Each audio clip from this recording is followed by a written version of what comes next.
The Governor General calls for more to stop the scourge of crime. Good evening, everyone. I'm Charisma Robinson. I'm Kish Latterly. Thanks so much for joining us. It's not often that governors general speak to the burgeoning issues affecting the country.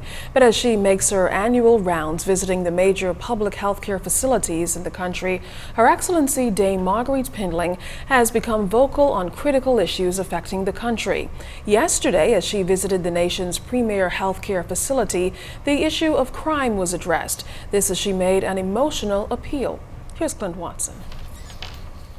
The effects of crime provoking the holder of the nation's highest office to speak out. Governor General Her Excellency Dame Marguerite Pindling, in her address at the annual Christmas visit to the Princess Margaret Hospital, spoke out against the vicious cycle that continues to negatively affect our country. We could do better than this as a people. We can do better. No lives were lost in that hurricane. That should say something to us. That a God, a good and gracious God, looks down on this country. The blessings.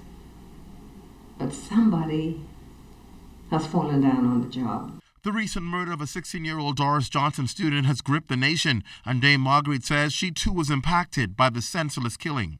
And I want you to know that I'm here this morning with a very heavy heart because of the loss of life of that student yesterday.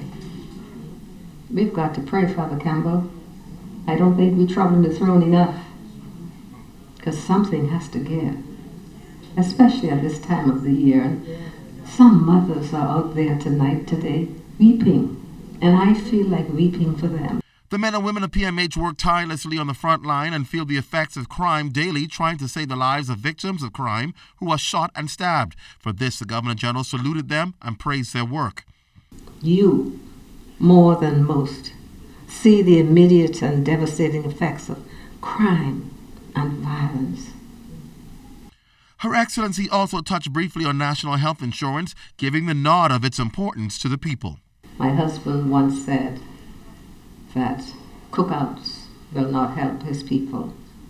And he did introduce national health care way back in 1982 when he opened the Elizabeth Estates Clinic. I think it was 1989. Clint Watson, ZNS Network News.